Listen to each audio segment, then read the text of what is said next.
It's Friday, September 7th. I'm Wayne Moore. This is Evening Update. At the top of the news, it's the largest financial gift ever bestowed on Okanagan College. The Jacobson family announced a donation in the name of the late auto retail giant Ron Jacobson Friday. On behalf of our family, I am proud to continue in this tradition by announcing a contribution of $1 million to the Okanagan College Automotive Trades Program and its students.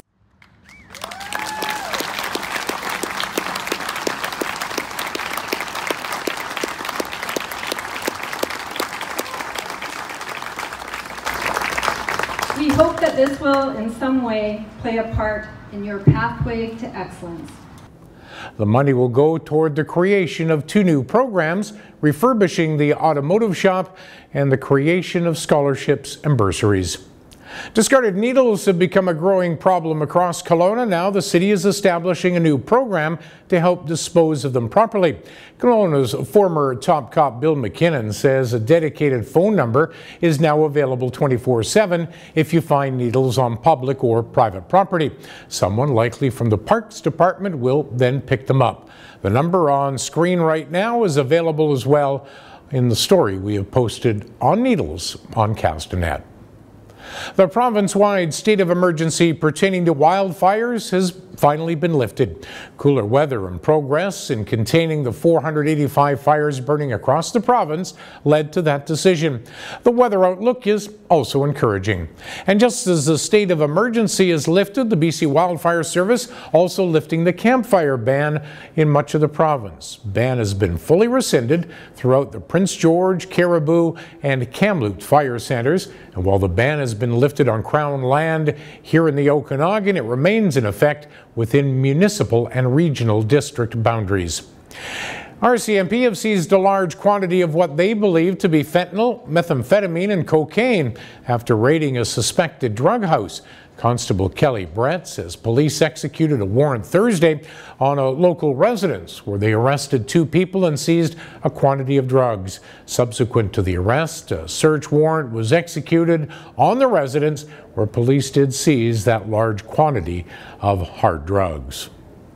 Repairs are finally about to start on Penticton's Kiwanis Walking Pier, 15 months after a stormy and overflowing Okanagan Lake battered it out of commission.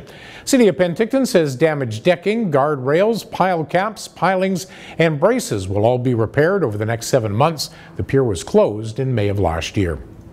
It's one and done for Akbal Mund, well, at least sort of. Vernon's mayor says he'll not be seeking a second mayoralty term, but instead will run for a councillor seat. Mund says his decision was made primarily with his family in mind. A special council meeting in Summerland Thursday night saw residents calling for substantial ramifications with regard to the unlawful removal of some protected trees on the Woodbridge Nature Reserve in Trout Creek. Multiple residents stood up and voiced their concern over the trees' removal during the public commentary period, with many calling for fines and punishment.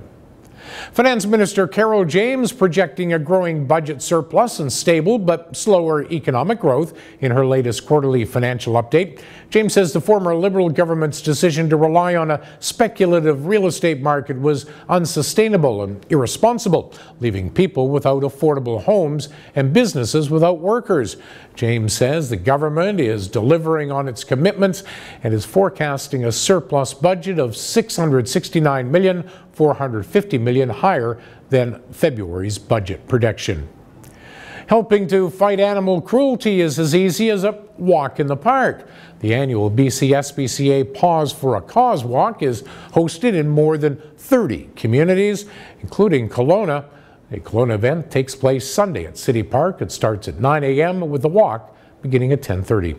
Okanagan weather, some sun, cloud, a bit of rain expected over the weekend and into early next week. Highs will drop to the low 20s and high teens. Coming up tonight and tomorrow, the grape harvest is underway across the Okanagan. For details on these and the rest of the day's news, keep it here at castanet.net. Have yourself a great weekend and a great week. I'm off. John Manchester will be in this spot. For Castanet News, I'm Wayne Moore.